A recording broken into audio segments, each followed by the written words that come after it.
we should cover the assessment summary. So we'll have a look at that. That's good. We always do that first. We'll have a look at different types of learning events. So, blended and so on. Different approaches to learning design, some learning theories. We'll look at how to structure the design, and then look at evaluation and some design principles. The design principles, there's quite a few slides in there, but they're pretty quick. They're just sort of Mm. having a look at this and having a look at that. So that should be okay too. The assessments consist of 12 knowledge questions. So it's quite a few knowledge questions in this one, but that's Yeah. okay. They're relatively simple. And as I always say, most of the knowledge questions will be in Learn Worlds, but you might have to jump out of Learn Worlds and do a Google search, or go into your resource library and so on to find the rest. So that's it. Practical tasks: demonstrate evidence of the completion of the following tasks for two organizational or business units. Where you work, you might be doing a program, and you might be doing it for the sales team, and you might be doing it for HR or something like that. That's okay. What we're finding at the moment too with a lot of these modules is they all have this, each module seems to have this thing about evaluation in it, and yet we've got a module on evaluation at the end. So we're sort of consolidating that a little bit.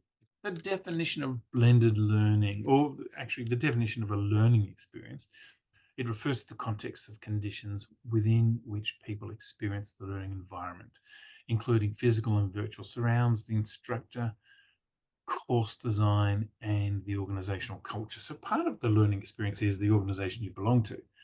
I remember when I worked in the public sector, it was a very good learning environment because learning was really respected and valued in the public sector. But you'd still have a team over here that we called, well, we called one group the training junkies, because every time you ran a course, one of their team was in it, and another team over here were what we called the training anorexics, because they just never came to anything, and that has to do with the leader. Learning experience refers to the way we acquire knowledge, skills, and attitudes. It's shaped by engaging in effective educational strategies, fostering meaningful and lasting understanding. So it could be in the tea room, really. Yeah. And Yeah. you're probably aware of the 70-20-10 The rule. water cooler. Yeah, yeah. So Yeah. the formal learning, the social learning, and the application. I think now with virtual and online learning, I think 70-20-10 needs to be revised. Mm. But yeah, we're most of us are constantly learning, so that's a good thing. All right, so we talk about in learning design, we talk about asynchronous and synchronous. And I tell you what, if I don't have my PowerPoint, I can never remember which one's which. So Synchronous is happening and uh, asynchronous is not in real time. Yeah. that's exactly right.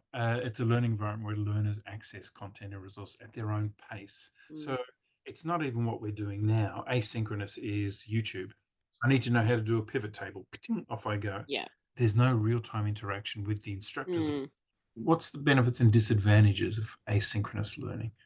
Okay, so it's flexible. It means people can access it when they can, when they have the time, when they're in a position to concentrate. It means that people aren't restricted from being able to access learning purely because of their schedule or whether they work or not. It means that there are lots of other options available for learning because we're not restricted to purely what someone might be able to teach themselves or deliver either in person or on Teams. It means we have access to a wide range of different Yeah. learning experiences. So it kind of complements the kind of learning you can do face to face or via Teams in a live setting by providing you with all of these other resources. Disadvantages are that you don't have that real time engagement where you can flesh out ideas, that you can discuss things that are coming up, that you have somebody say where they're explaining concepts to you. And if something doesn't quite um, come through for you, you can ask questions and get them to explain it in a different way. Yeah. Um, it also means that there's other potentially social learning that can go on if you're learning with other people. So, like right now, I can learn from you, but if there were, say, four other people, there might be other learning that can take place because there's others in the session. Yeah. And I think one of the things I've often found with the asynchronous, you go onto YouTube, you have no idea who made that video. No, Um, that's right. and The and credibility is pretty yeah, sketchy. yeah. Well, when I was doing the graduate program for Engineers Australia, they bought this very expensive product out of Harvard University, flawed version of Smart Goals in it. And yet, so we're feeding this stuff to our young engineers, and then I'd have to go in because luckily it was a blended program. Then I'd have to go in and correct it and say, "Yes, I know you learned this, but this is the actual model of smart goals that we're using." So there's all it's not tailored. And synchronous learning is exactly what you said. It's what we're doing now. Mm. Involves real time interaction between learners, and note the use of the plural of learners. There's usually more than one. Um, and this is more like coaching now, and facilitators, right? But it also means that the facilitator doesn't have to do all the work. It doesn't have to be the font of all wisdom because you've got a room full of people. Yeah, The facilitator can then just facilitate, right? yeah. And there's more than one person. Scheduled and happens simultaneously for everyone involved. Advantages and disadvantages. Well, like you said, you do have that opportunity for if you'll facilitate, and then people can start to learn from each other a bit, Mhm. and it doesn't turn into just a one person speaking, the other person listening. So that's really good. It can also be up to date as well. If it's synchronous, it's live, it's happening. The resources and the information being shared is assumedly fairly up to date information.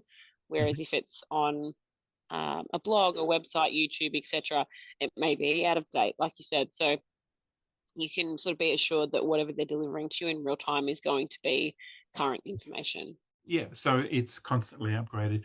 Um, Disadvantages? It just means that people have to be available. They've got to be able to fit it into their schedule. They have to have access to whether it's the technology or be able to attend the location. So it can be um, difficult if everything is synchronous learning and people don't have the access or they don't have the ability to get in at that time. So it can Yeah. make it a bit tricky. Yeah. That's right, and there's the expense of everybody traveling together, the room Well, yeah, if hire. it's in person, there's a Yeah, lots of other costs that need to go into it, like mm, catering. um, yeah, yeah, that's and you're definitely a right. factor. If it's online learning, and I'm using Zoom and you're familiar with Teams, there's that, that There's awkwardness and all. the tech things, although some may say that's an advantage because you're learning other tech things. So, Let's go on. Blended learning. So mm, we've got a bit of a strange analogy for this one, but never mind. I was about to cut the analogy out, and then I thought, I'll give it one more go. Okay, so here we go. Blended learning combines the power of both synchronous and asynchronous learning. All right. hmm So I won't ask you this question. I'll just go to the answer now. So, how would you define blended learning? We have asynchronous learning. Asynchronous learning is like consuming a cherry. Okay. So when I want to, I go to the fridge and I grab a cherry and I eat it whenever I want to. It's at my convenience and that's fine. Synchronous learning is like a bowl of cherries. So I call a whole lot of friends and we sit around the table, play a bit of canasta, and we eat our cherries. Just tell me whether you think this analogy is worth. Um, when we blend those two together, and probably this is where the cherry bit falls down, but when we blend those two together, we can have either a fruit salad or a smoothie. So the fruit salad analogy here is we've we've got a blended learning experience that is distinct. yeah, You do this online, you do this via video, you come in here, you read that. Whereas a smoothie, it's just you can do anything that you like anywhere you like, yeah, right? So yeah, I think probably the fruit salad is more common because this you've lost a bit of control here, yeah. and nobody likes smoothies anyway. Let's face it. Um, so, look, it's a strange analogy, but look, I think blended is a fruit salad. I think is probably a good analogy because Yeah, you've got a little bit of online, you've got a little bit of YouTube, you've got a little bit of reading. Then you get together for a a workshop or tutorial, something. yeah, Yeah. workshop. Yeah. So moving on from that, let's talk about user analysis, and we'll get into this in a bit more detail as well in a couple more slides. But this is what do we want to know from our or of our participants. So the demographics. What sort of demographic information do we want to know about our users? I think user analysis is probably wrong because they're not users to me. They're either consumers or they're participants. Yeah. Hmm. Participant analysis. What do you want to know about? Oh, their ability to use different Oh, platforms, their yeah. technology access. Are they do they already have a level of education in this area or not? Um, I think things like well, gender's not important. Age may be a factor, just depending on their age and when what level of Mhm. technology they might have engaged in already when it comes to learning versus if they're someone who's more of a pen and paper learner, it might just tell you a little bit more about how they learn based on those different um, Yeah. generations. Um, yeah, we might want to know what their current role actually entails. Like, what do they do? So, Right. finding out a bit more about their job. Mhm. Mhm. If they have, oh, I don't know, any kind of other experience or qualifications, I guess. I don't know, what else do I want to know about them? I want to know. I don't know, guess what I want to know about them is pretty specific to the organisation I work for. Oh, yeah, probably. Yeah. Look, you said earlier, gender's not important. I think they're like, I train engineers and I train librarians. Now, both of those groups are predominantly one gender. They're not Mm, completely one gender, but they're predominantly one yeah. gender. Does it make a difference? Well, certainly it makes a difference to the catering. It's Hmm. lovely corner sandwiches versus party pies and sausage rolls. Yeah. But look, I think it probably does make a difference in the end, as much as age does. Because you said age does make a difference, and you're right, when you've got predominantly 22-year-olds in the room versus predominantly 62-year-olds in the room, there probably Yeah. is a bit of a difference. But again, I always maintain, um, no room is going to be, one single demographic anyway. No. No, No. it's not. Yeah. And the Hmm. other thing you wanna know is their attitude. Do they want to Yeah. be there, or are they forced to attend? Yeah. Is this mandatory or is this something that they wanted to do? Yeah, yeah. And one of the clients we've got at the moment for the course, every course they do is, a compliance course that they have to do every year. So the majority of the participants walk in going, "I did this 12 months ago. Why do I have to do it again?" So they've all got their arms folded, Yeah. and that changes the way you develop the program. Yeah. And as you said, tools, technology, and systems, what are they good? Even their Mm. language and cultural background. Yeah. Um, and this is sort of a amusing anecdote. And it's a bit of a stereotype, but I had a very multicultural group, and it was a project management course, and we were talking about celebrating the end of a project. And I said, look, a lot of the material here is written by Americans, and they get around and play folk guitar and write odes to the old way, and have a funeral pyre and all that sort of stuff. I said, in Australia, we just tend to chuck a barbie. And Yeah. this German fellow up the back said, "Wouldn't that damage it?" Because that's a very literal linguistics, in Germany. So Chakababi, he literally had me throwing a barbecue. So, with people from a different cultural background, you need to be careful of idioms and sort of Aussie, terms and things. Culturally, there might be some issues too. So, days of the week to train, or just, protocols. Yeah. Um, the workplace culture.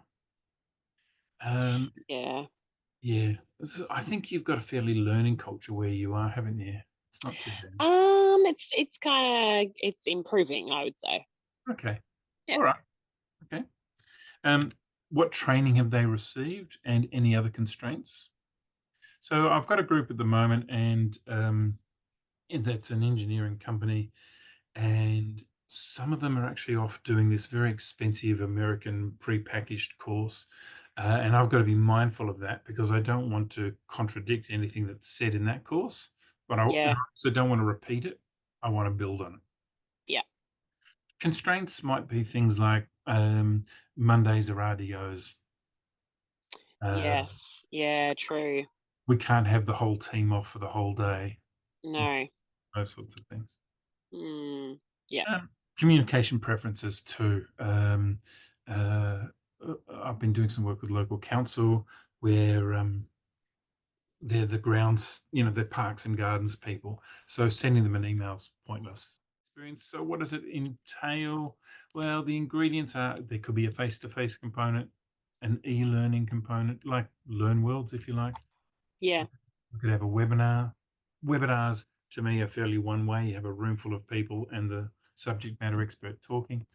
It could be job aids, like, in CPR training, they have the little dummies, Yep. like, and they're called Annies, by the way, named after the owner's daughter, I think. Oh, Um, really? yeah, I think so. They're called I didn't Annies. know that. No, I only found that out, last week, so that's not too bad. So, yeah, we're always learning, aren't we? Yeah. There could be, videos, and again, even in face-to-face programs, you can slot a video in, but you need to be quite careful. I was watching a colleague the other day, and she just put the videos on, and um, she didn't prepare the group for the video because they were a bit old. They're a bit, 2000-y, and Yeah. sometimes it's a good idea to prime people. Say, "Look, I know the video's a bit old, but the content's really good," or, "I know that there's a lot of American accents in here because Australians are very prejudiced against Americans. I know there's a lot of American accents in here, but the content is still good." Yeah. So make doing those sorts of things. We're gonna podcasts, although most podcasts I know are about, true crime, but never mind. I mean, I really like podcasts. I'm a big fan. Oh, do you? Yeah. Yeah. Yeah. Oh, so why do you consume podcasts? Because it seems to be something I can do while I'm doing other things quite Right. easily. Yeah. It means like I can be listening while I'm walking, or listening when I'm driving, or listening. Like I Yeah. can do those things, and I've got like 20 minutes in the car each way to work. I can listen to that stuff. Um, so So I do find that one's. I find that that's actually a really effective way that you yeah. can incorporate those additional learnings. Mm. Um, yeah, especially if you're going out for like a walk at lunchtime, even if you just pop that in and go for a walk. So you can definitely get a lot more in. Whereas I think with a video, you actually have to like sort of like watch what's happening. Yeah. Yeah. So it You don't might wanna be mean yeah, that you can't actually do the other things at the same time. yeah. Yeah. Oh, Mm, absolutely. So I used to catch public transport, and it was before the days of podcasts, but, yeah, I'd be constantly reading books, mm, or articles on the train. So it's a sort of, you utilizing that downtime really well. yeah. There's gamification. Mm, We had a webinar, not a webinar, we had a masterclass a few months ago, on gamification, and these people, yeah. they've come out of the world of, Dungeons and Dragons, and they've turned that into a learning experience, so that's pretty good. Yeah. Which goes with the web quests. I've never experienced the web quest, but No, I haven't done that either, but I have heard about it. mm, mm. Yeah. Again, it would be difficult to make it specific for your learning environment, your working environment. So, Yeah. but they're there, Yeah. and this is starting to get there. I still don't think it's at a level where it's, advantageous Mm. at the moment. So we actually have this as a specific for a pain management program that we do. So this is Right. actually an area that we've invested quite heavily in, and we have virtual reality goggles that are utilized for clients to learn and be educated around um, the science of pain, how they experience pain, and how to manage it. Mm, And so we okay. actually have that as something else that specific people within our organization are trained to be able to deliver with clients that are referred to Mm, us mm, who experience persistent pain. And mm. so the virtual reality program that's been put into place for them to be able to be educated about their pain and how it works is actually really good. It's been quite Okay. effective. But I think it like a lot of time and effort has gone into what's actually in that, and um, the content and how people would learn it, and Mm. giving them a real like quite realistic experience with those goggles. So we have that program that is done nationally with a number of different pain champions who are trained for that. Well, So I that's do good. think there's some really good things that can be done with that, but it does have to be very carefully designed with the purpose in mind. Mm, and I suppose the rationale or reason for it is because you can't exactly, wheel somebody in who's in chronic pain and work Mm, on it. So it's often is used in the medical profession, but yeah, again, quite expensive to get it right. But yeah, I mean, why I say I'm not convinced by it yet is because my introduction to virtual reality training was just absolutely dreadful, and it was Mm, only 4 years ago, so it's come a long way then. yeah, Um, yeah. All right. There's also chatbots. So yeah. we played with a chatbot on LearnWorlds for a while, uh, Okay. but people weren't utilising it because they'd rather actually email their assessor and other issues. Yeah, This is one of my favourites: mentoring and coaching, one-on-one stuff. yeah. And as you mentioned before, social learning, so getting people together. And the idea here is blend the ingredients according to your needs. Do you want a fruit salad or a smoothie? So, you pick and choose. You don't do all of them, but you might do a job aid, a gamification, and a mentoring and coaching. So to me, that's Mm, part of blended learning too. So we could have, I could go into the room and do a face-to-face training, and then afterwards there are one-on-one sessions with each of the participants. We talked about human-centered design. To me, I I love the fact that somebody's decided to call it human-centered design. All design should be human-centered, okay? And the reason for it is putting the audience first.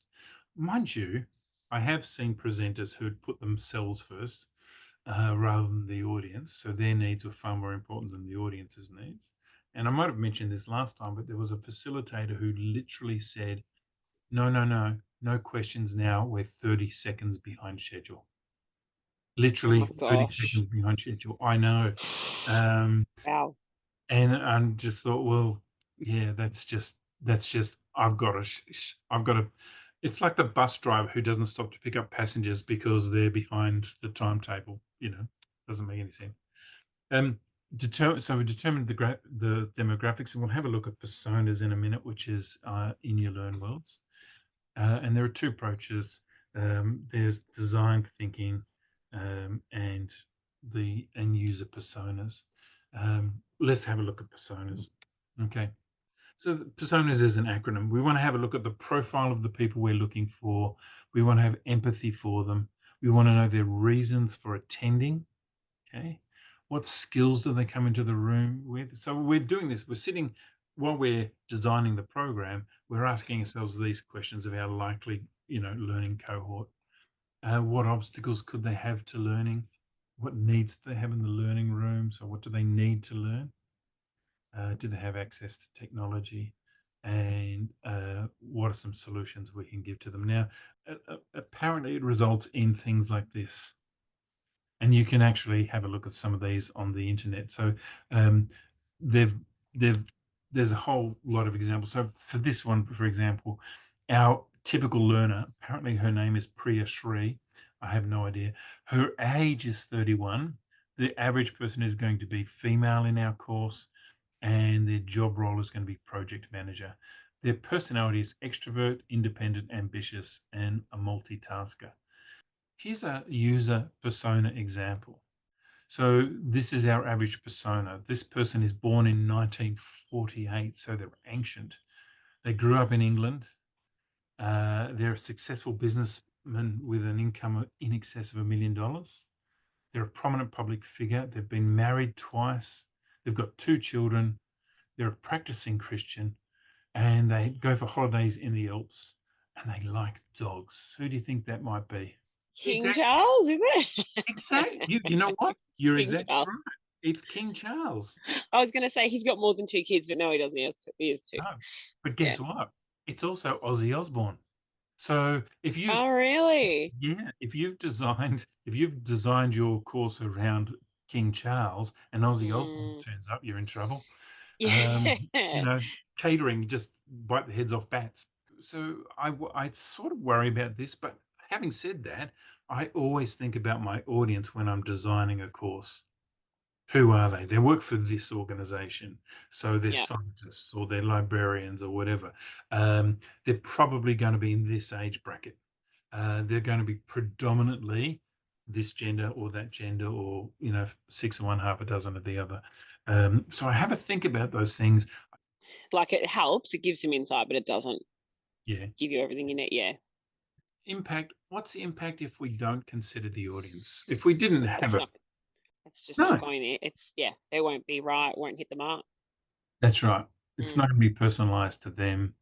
There's going to be missed learning opportunities and yeah. poor engagement. And a great example of this was when I worked at the Department of Human Services and we were doing a project management course. The facilitator hadn't considered his audience, which was social workers and HR and admin type people. And so all the examples were on building and construction. We didn't learn because we don't need to know about building skyscrapers and things. And I tell you what, by morning tea, we were all mentally checked out just by personalizing and saying, oh, you know what, I'm going into this, I'm doing project management, but these are not traditional project management people, they're social workers. So, what might their projects be? All right, learning theories and design. We're going to have a look at some of these. Now, you may not know the names, but you're probably familiar with Knowles' adult learning principles. We'll also have a look at the ADDIE model. That's Kathy Moore's action mapping and Thiagi's four-door model. I like Thiagi's Okay. four-door model, but we'll have a look at these in a little bit of detail. And then Malcolm Knowles back in, I don't know, 1832, no, back in the 1980, it was 1984 from memory. He was just looking at how we teach adults because teaching adults was a relatively new thing. And they based teaching adults on how we teach children, which is called pedagogy, which is spoon feeding. This is an A, this is a B, this is a C, right? So it's all that spoon feeding stuff. And he said it's not working. Why is it not working? He said because adults are different, right? And we'll have a look at the 6 things that sort of make them different. And then he said we need a different way of teaching adults. So he came up with andragogy. They know who they are. They know why they're there, and they see themselves as self-directed, autonomous, um, and they're not just going because mum sent them off with a lunchbox full of peanut butter sandwiches. They know why they're coming. They turn up with a large level of experience. So children have experience too, but it's not quite the same level. And as adult, as facilitators of adult learning, we need to respect that level of experience. We also need to respect their lack of experience. So, yes, I might be a PhD in nuclear physics, but I'm really crap at time management, right? So so we need to acknowledge their lack of experience. Adults have a readiness to learn. Now, this was true when Malcolm Knowles was putting this together because everybody coming to training put up their hand and said, "Can I go to that training?" But that example I gave you before, where everybody's going to the training because it's 12 months and they've got to get a tick in a box, they're not ready to learn at all. They have a problem-centered orientation. So often I will attend a learning event simply because I've got a problem that needs to be Yeah. solved. Yeah. My time management's not good. I'll go and learn how to do to-do lists. Yeah. And they're internally motivated. So students go to school, primary school students, secondary school students go to school because they're compelled to, right? But generally speaking, I think I'm going to go to that course because I heard they had really nice morning tea. No, I'm going to go to that course because I need to increase my skills, or this is going to help me get my next job. And adults have a need to know why. Why am I learning this? I still don't know why I learned algebra. I was just taught Oh. algebra. Or even worse, I Still don't. not sure. These are some principles. There's some other theorists around this too. So we'll have a look at a couple. But the ADDIE model is a model for design. So again, our course is based on some of this stuff. I need to analyze the learning needs. What's the context in which the learning will occur? Um, what are the goals of the organization? What are the goals of the people attending? Those sorts of things. Then I design some stuff around that. Um, what sort of events? And it's a very broad design. We need these major components, and then we develop that. Um, we develop handouts, PowerPoints, all those sorts of things. And of course, I stands for implement, which is always a good idea, I think, implementing things. And then we evaluate and then we start again. for example, this support session, I analysed it for your learning needs for the Cert 4. I developed the material. I've run it a few times now. I've evaluated and thought, you know what? I need to cut some of those PowerPoints out. Kathy Moore, a little bit more complicated. Yeah. This is a picture of her stuff. It's a little bit mind mappy, I think, but Yeah. um, it's not quite as complicated as it appears. Basically, you identify the business goal. We need to increase sales. All right. We analyze the performance gaps. Sales are here. We need them to be there. Right. We set the learning objectives. We need to get sales from here to there. This is very basic. Yeah. Design some practice activities. So we might have some activities around some case studies or some closing a sale stuff, things like that, and provide minimal information because we want them to do the learning. So we give them the practice activities and let them discover it for themselves, and we measure the results. So not that dissimilar, I suppose, to Addy. It just looks weird over here, I think. Yeah. But that's it. That's off the website, off her website. So eh, let's get to Thiagi. Thiagi said there are 4 doors to learning, and I just like this because it was fun to do in PowerPoint. But Thiagi said part of learning is about the library. So you go into the library to get essential content, resources, articles, videos, documents. So YouTube, um, uh, newsletters, these sorts of things. It's self-directed approach and allows you, the learner, to explore and review materials at your own pace. So we've got the resource library. Okay, so that's there for you. But you could Google Thiagi in and read a couple of articles about Thiagi. He also then said there's another door, and that's the cafe. And this is again what you referred to before. It's the social learning. So it could be discussion forums, could be chat rooms, it could be a WhatsApp group, okay? Some sort of, or it might be a, what do I use? Mentimeter? No, I've forgotten the tool I use now. That one there, Millernote. So Millernote. So I'm collaborating with a colleague at the moment on a range of things using Millernote. He goes in, does the boards, and I go in and answer him, so on. And the idea is to foster a sense of community. Now, there is actually in LearnWorlds uh, a bit of a community. You can go in and post things and add things, but it's not being utilized very well. But it's also a bit clunky, I suppose. Then there's the playground. Okay. And this is things like case studies and simulations and your virtual reality stuff. Yeah. Everybody knows what that means, don't they? Yeah. And participants can receive feedback in a risk-free environment. So Yeah. again, when I'm doing a train the trainer program for my clients, we have some practice in the room where I encourage them to fail. Have a go, try something new, take a risk, because in here it's a safe environment. Anything that does go wrong will be a learning experience for everybody in the room. Okay. And the last door is the test center. Okay. And that's where we might assess learners, although we don't use the word assess in corporate learning, but we might test them. We might give them quizzes and tests and those sorts of things. We've got the word assessment twice now. The evaluations can be formal or informal. So we used a Kahoot to test the group a while ago. And it was really informal, a bit of fun. But what that let us know is that let us know that they are learning the material and so on.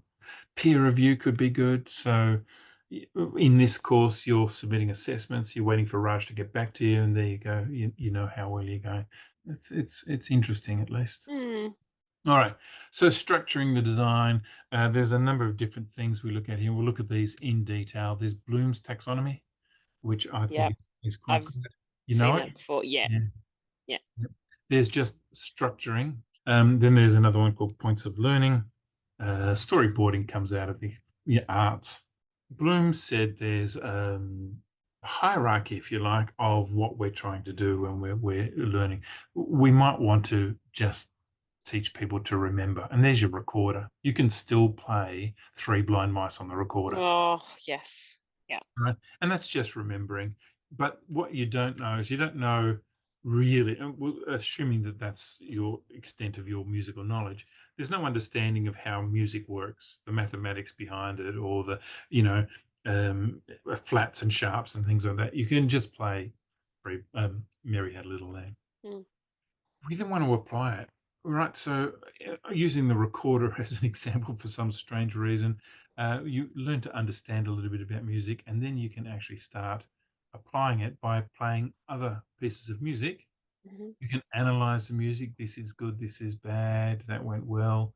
You can evaluate it, or you can create your own. I've given you the structure, the understanding, and the application, and now you can go and write your own recorder concerto. This is not what we're aiming for in adult learning, all right? And I'll give you an mm. example of this. In year 11 chemistry, I was taught this: hydrogen, helium, lithium, beryllium, boron, carbon, nitrogen, oxygen, fluorine, neon, sodium, magnesium, potassium, calcium. I used to know all 20, but I've lost 6. Yeah. But I remember that, but I have no idea what it means or how to apply it. And No. they're the first 14 elements of the periodic table. So they're in the right order. I know that much because I was taught it by rote. Yeah. And the reason was my chemistry teacher said, "We've got 2 choices. I can teach you how to do chemistry, or I can teach you how to pass your exam. Which do you want?"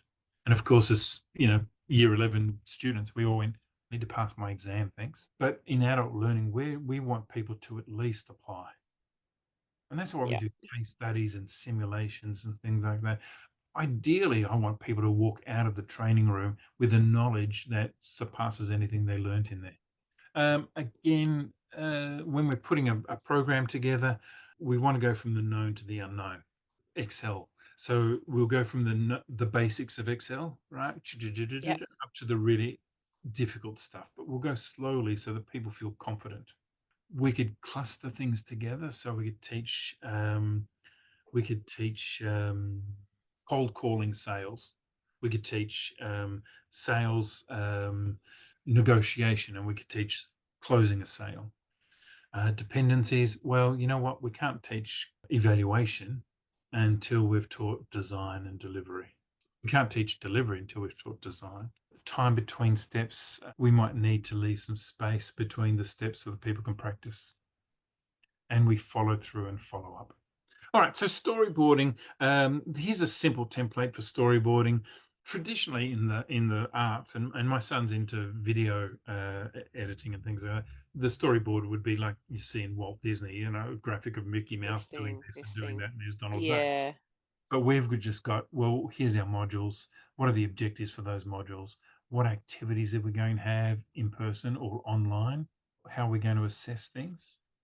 And resources and tools we all need. So I'm putting this session together. I'm going to need all of these things up front. I'm going Mm, to develop a quiz, some practice and project and so on. So again, fairly simple. There are tools. There's one called Boards, which is an online sort of platform that you can do. I yeah. think if you were doing these things all the time and you had a real strong need for it, you might use some of these tools. There's another one called Storyboard That, and then Canva. I've used Canva, but I've never I used. have Canva, yeah, and also Adobe Express. Kind of you can put almost like a bit of a flowcharty type Mm, situation together. right, They now have a lot of AI integrated into them so that you could actually say, create me a template for a storyboard, right. and it could pop up different things. There's another one called Plot. Millernote I've used before, but Choose, yeah. again, in fact, Yeah. that's this one down here, Millernote. Lots of post-it notey type things in Miro. Oh, okay, yeah. We talk about evaluation, and as I was mentioning to Ashley before, one of the problems with the program is every module seems to talk about evaluation, yet we've got a module on evaluation at the end, and it seems quite repetitive. But why we talk about evaluation in design is because that's when it starts. In fact, it probably starts in preparation. In fact, that's what I've got here. When do you start capturing evaluation data for your project? Before the project starts. So our needs assessment is giving us information about what we're going to evaluate. Benchmarking, establishing performance benchmarks. These sorts of things happen before we've even got permission to do the project. Then while we're putting the project together, of course, formative evaluation, and we might do a test and we'll evaluate a pilot, sorry, we might do a pilot. And so we'll evaluate the pilot to see what needs to be in and what needs to be out and what needs to be more, what needs to be less. Um, and of course, part of project management is monitoring, which is the milestones.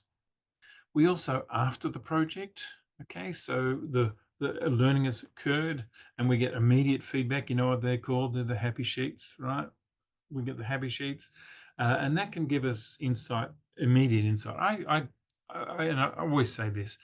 I'm actually a bit of a fan of happy sheets. I don't mind. It's a good starting point for evaluation, and it does tell you things like too long, too short.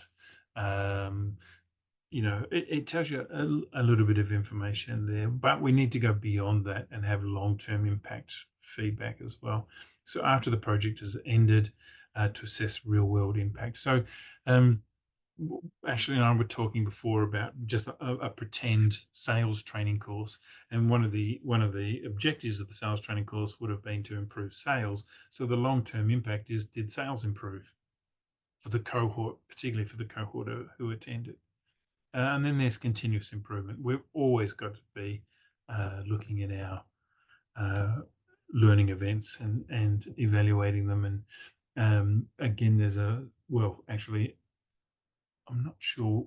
There is a new module, elective module called data analytics, but I'm not sure whether it's accessible by either of you. But never mind. But we talk about data analytics and analyzing um, the data from learning.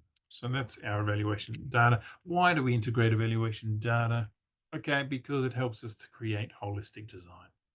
And again, right from the design bit, we're incorporating the assessment and evaluation during the design stages. So if we know what we're going to evaluate, we know what must be in the program. So these things must be covered, right, in order for that assessment to take place. It gives motivation and engagement. So well-designed assessments, and again, we don't use the word assessment in corporate training, but well-designed tests and evaluations foster motivation and engagement because people know how well they're doing. And that's why I keep saying to you guys in this vocational education course, put your assessments in and you get feedback. Ashley was saying she got some feedback before, and that motivates us to go on and do more. It becomes easier to measure the effectiveness of the content and design. So, again, when your stakeholders at the end of the session go, "Was the training any good?" You can actually give them some data instead of saying, "Oh, it wasn't bad. We had scones." Yeah. So now what I've got here is a list or a set of PowerPoint slides, which are just about visual design. Okay, because this is about designing. So there's quite a lot of PowerPoints, but it's relatively quick to get through them because we're just talking about, um, design principles. For example, the design principle of oh, come on, work, damn you, contrast, right? So there's a number of different elements of contrast when we're putting PowerPoint slides together. The first one is large text. Um, Smaller text can add contrast, but it should never be smaller than 18. So this is an 18-point typeface, and it's probably okay online. You can read it reasonably well online. But if we're in a training room and the participants are, 5 meters from the really tiny screen, 18-point becomes way too small to see. And you find yourself saying things, you can't read this down the back, but you know, another element of contrast is bolding the text. I got told off by a colleague a couple of years ago because all of my PowerPoints were completely in bold, and he said, "Why do you do that?" And I thought it was making it easier to read. It actually wasn't, and it certainly made it much harder to highlight key points. because everything was in bold. And ensure that your text has a high contrast with the background. Some suggest different fonts also provide contrast. I don't think I agree with that one, but ensure the text has a high contrast. We're going to do an exercise in this in a minute, and I'll show you a website where you can actually have a look at um, color contrasts. It must be fair down the road, but we'll have a look at it in a minute. Okay, repetition, design principles, repetition, repeat common elements. Just because PowerPoint, for example, or whatever tool you're using, has 374,000 different animations doesn't mean you should use them all. In my PowerPoint slides, apart from specifically special slides, this just appears and these fade in. And that's it. I just use the two. Makes it easy for me as well. But I don't want you to be sitting there thinking, what next swirly whirly animation is Adam going to use? I don't want that. And this is where, have any of you used, oh, what's it called? Prezi. Either of you use Prezi? No. Look, when it first came out, I really liked Prezi because it was different from PowerPoint. But what happens is your slides go like this, you know, and apart from any sort of epilepsy warning you need to put on your slide deck, um, it becomes everybody's wondering what's going to happen next, and it becomes the focal point rather than you should be the focal point. You're the facilitator. Have consistency about your slides. And there's a fellow called Steve Krug. Now, he wrote a book called Don't Make Me Think, and it's about web design, right? But in that book, he said he talked about a common sense approach to web usability and things like this, things like repetition and so on. Okay. Another design principle is alignment. Your alignment in your PowerPoint slides should be consistent. So all of your dot points should be aligned. And alignment is, this is called left justified, right? And we'll have so this is that one there, left justified. Okay. Right justified. Yeah, I've used it, but sparingly. Fully justified. When I put my handouts together, so I've got a manual that I'm preparing at the moment for one of my clients, and my text is always fully justified because I just think it's aesthetically more pleasing. But again, the same colleague who told me off for putting everything in bold also said if you fully justify your text, it can muck up the spacing between words. Now, when you've got a Word document, you can get away with that because there's 12 words in a line. But when you've got a PowerPoint slide, that can look a bit awkward. Okay, most comments left justified, as I said before. Justification just makes things easier to read and easier on the eye. So consider this. This is not left justified. Is this easier to read? No, it's just dreadful. So simple, keep it simple. I think that is one of the design principles, is keeping it simple. Then there's another principle called proximity. So consider the spacing between the words and letters for readability.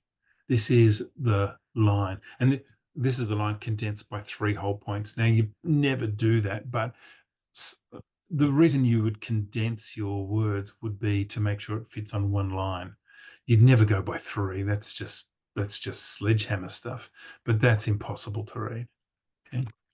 Then there's also spacing between the lines. Okay. So you can get too close to the one above it. Yeah, I like extra spacing.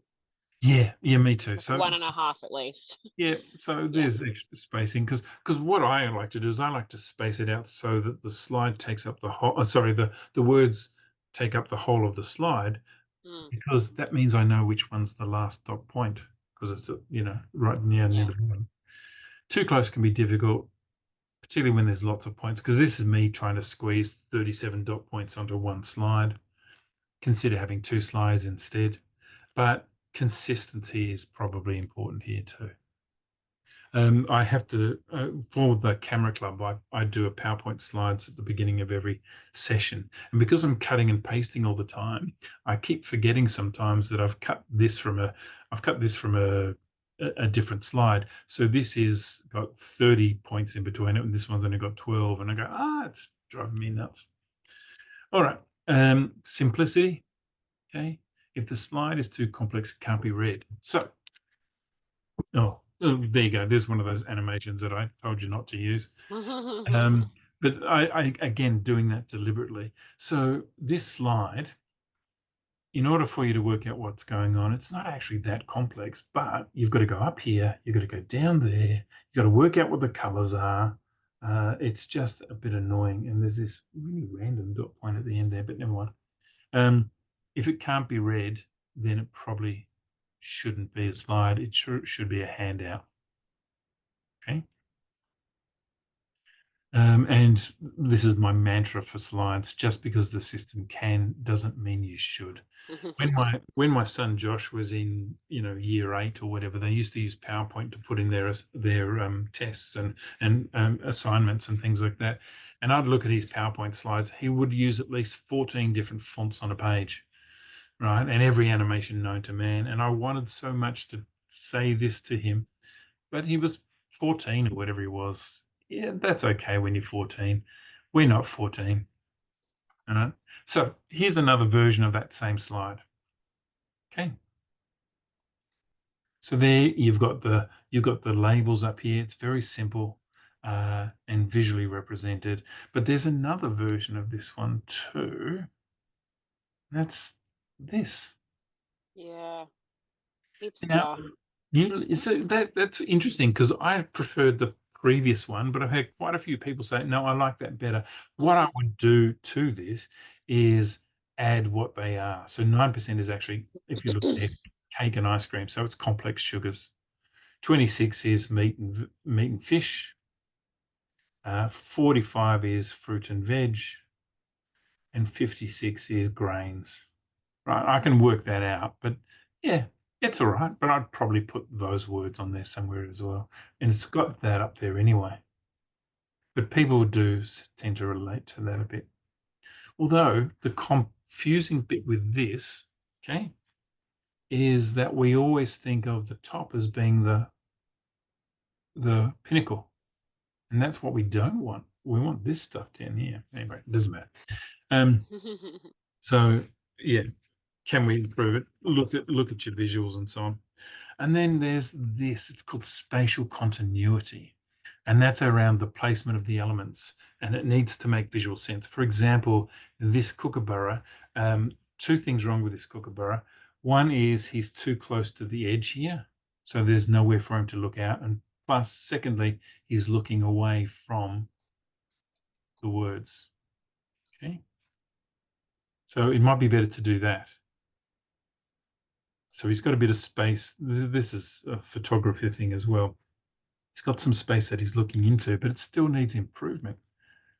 This is better. Now the kookaburra is pointing, the picture is pointing us towards the words. Mm. All right, so spatial continuity. Signaling. Signaling is about highlighting, basically. Humans learn best when they're shown exactly what they need to pay attention to on the screen. Sometimes it's beneficial to highlight and point out what needs their attention. So that was just a little bit of self-indulgence there. You probably wouldn't do that. But the highlight, or that could have been bold or a different color. Multimedia.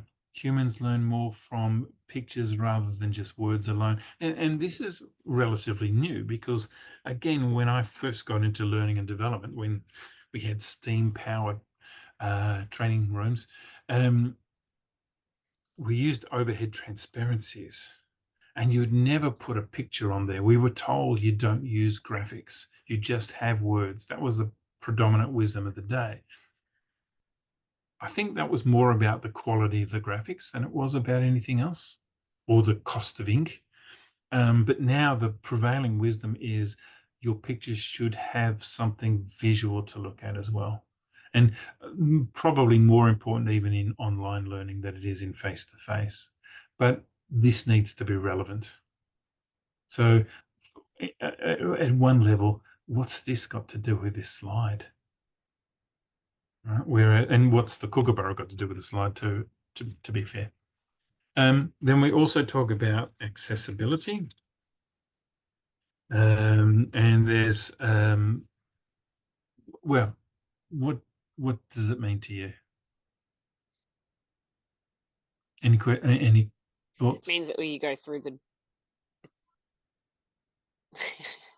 I mean, You're not sure. I mean, Um, looking at this picture, I think it's a good representation, but generally speaking, it means people can access it, regardless of if they have difficulties with reading or maybe yeah, hearing or maybe there's visual yeah, impairment or something like that. So it mm, means that there's different things in place to allow them to still yeah. access the content. So you're absolutely right. So if I'm visually impaired, then the facilitator needs to be Mm, reading the slide out, right? yeah. If I'm orderly, or there needs to be, if this is on the web, there needs to be a description of what the picture is, an audio description of what the picture is, and so on. You can also these days, and even in Zoom, and I'm sure it happens in Teams as well, you can actually get um, subtitles. That's the wrong word. You can actually get the words down the bottom as you speak. Right? Those what's that? Transcript. Closed captions Closed and yeah. captions, that's the word I'm looking for. So those sorts of things, and I trained, I've trained a lot of people with lots of varying different abilities and so on, but we had one woman who was deaf in our course, so we had to have a signer, but as a facilitator, I had to learn what she needed, okay? So if I was gonna play a video, bzz, out. Oh, we could have signed the video, we could have had closed captions on the video, I suppose. But I need to be mindful of her needs. Now, there is a guideline for this called the Web Content Accessibility Guidelines, or the WCAG. Please feel free to look that up and read it. That's your homework for tonight. It's not. It's not. It's not. All right.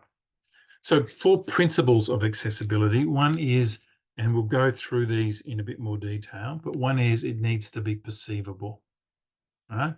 It needs to be operable, so it needs to be able to be used, operatable.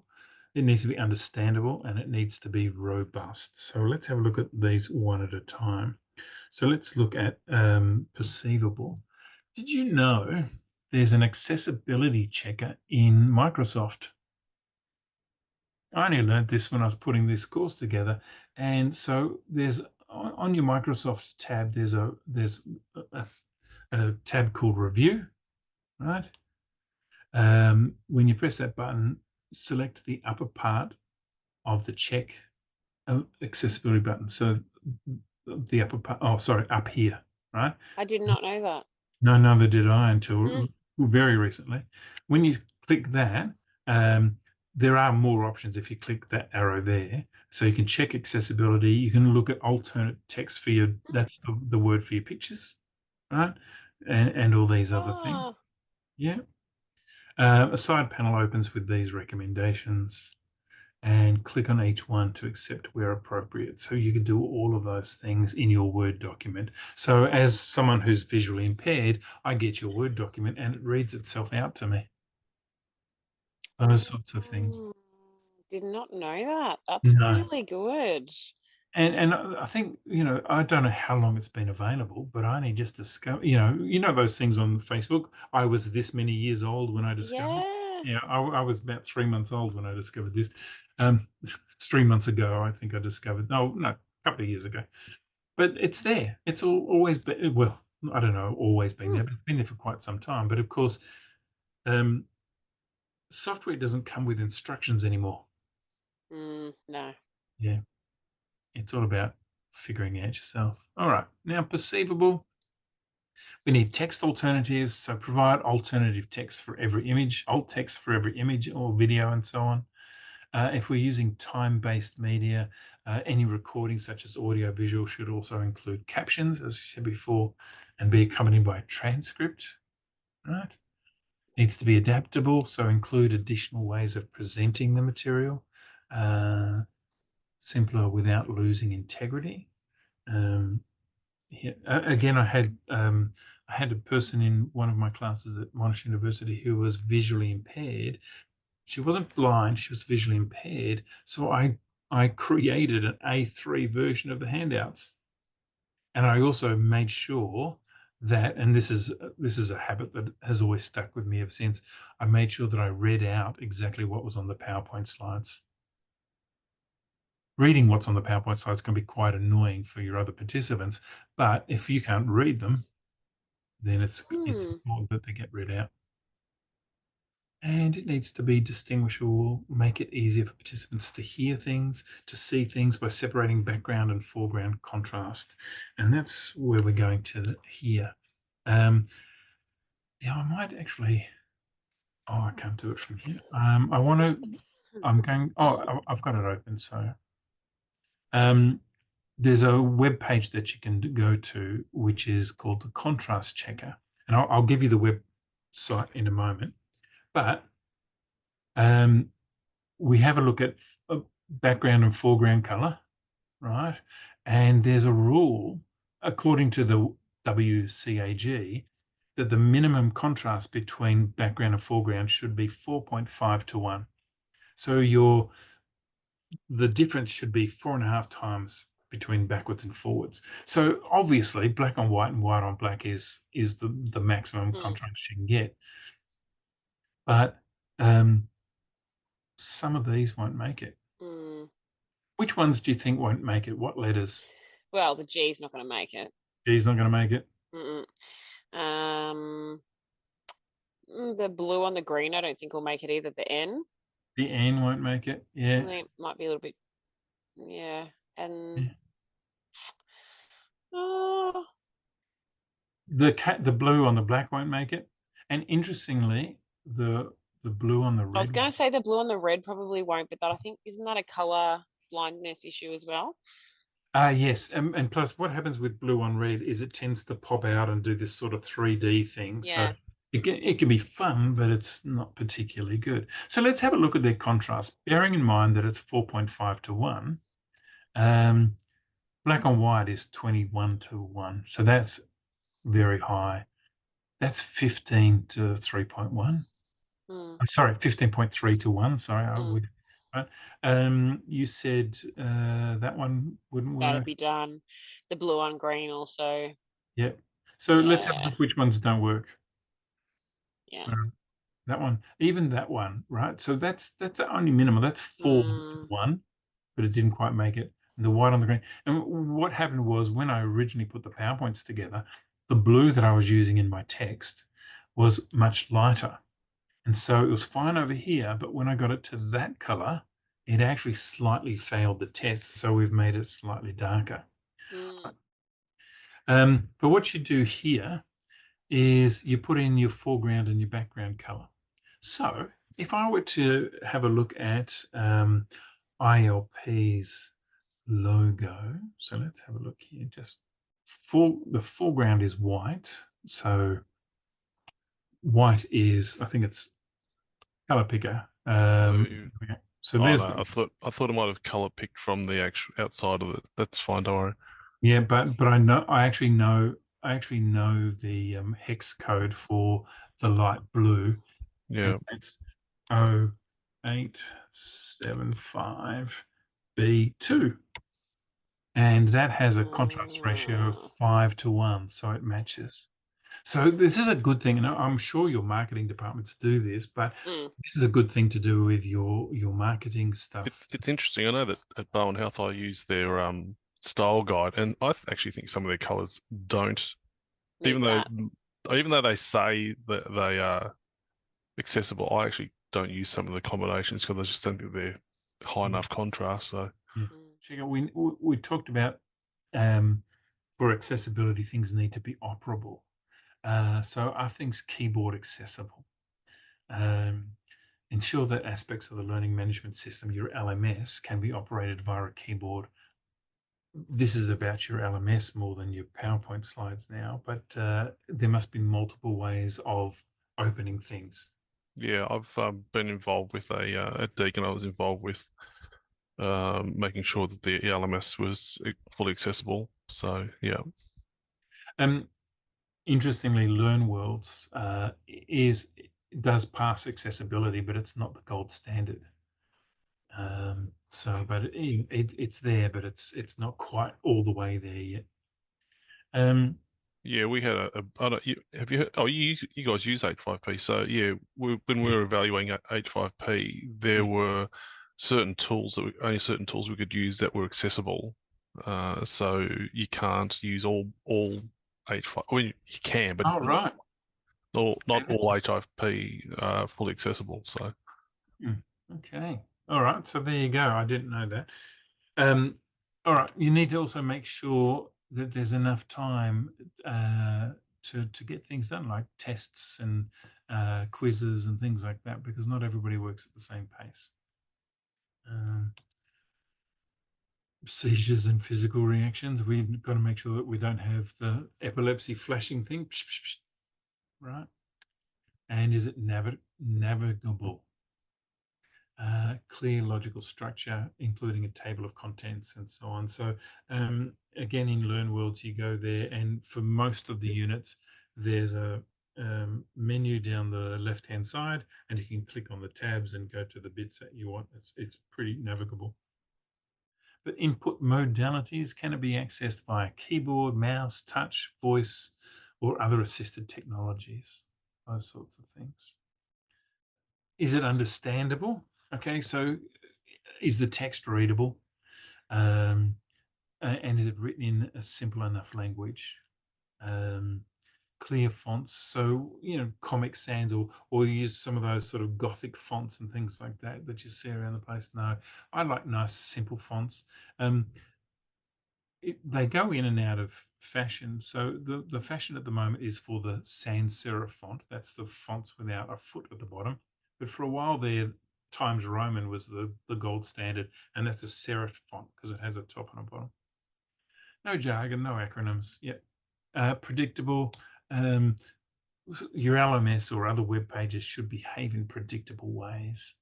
Tab titles should correspond with the destination. You don't click on articles and end up in videos and things like that. And always test your links work. And the last thing, the last thing for the session today is psychological safety. Why is psychological safety important in the training environment? Because it increases participation and contribution. If people feel safe, they're going to participate. If they don't feel safe, they're not going to put up their hand because they're afraid they'll get smacked. Yeah, I remember in one of the government departments I was in, it was a middle management program, and the facilitator was ticking off the people that he thought should stay in the organization and crossing people he didn't think should stay in the organization. He's a facilitator who'd known us for less than 8 hours. Not psychologically safe environment. Participants can take moderate risks, enhances their trust, curiosity, and creativity. And trust in the facilitator is always good. And that means they can just focus on the content. They don't have to focus on making a fool of themselves or being embarrassed or humiliated or shamed or whatever. They can just focus on the content. If they can do that, guess what? It follows them back to the workplace, which has got to be a good thing. Good. And I think that's really important as facilitators. Our job's not to make people feel small, it's to make people feel big. And we've got to remember what it's like not to know. You know your technology pretty well, but yeah, other people don't. So we need to encourage experimentation, and we need to make it safe to make mistakes. So all mistakes are learning, so that's fine. And I think too with the technology, one of the things you could do to reassure me is to say, it's okay, have a play. You probably won't be able to break it, and I'll try my hardest to prove you wrong, but we'll see how we go. And role model fallibility. Talk about times when you've made a mistake. I remember the first time that I was, applying the filter. Oh my goodness, it was dreadful. And everybody looked like, you know, they were in an animation. Role model curiosity as well. And this is one of my favorite lines. I don't know where it came from actually, but speak gently and opinion lightly. But you also give your opinion lightly because you're not there to influence people's political views. You're there to tell them about how to apply filters. And of course, just encourage. That's our job.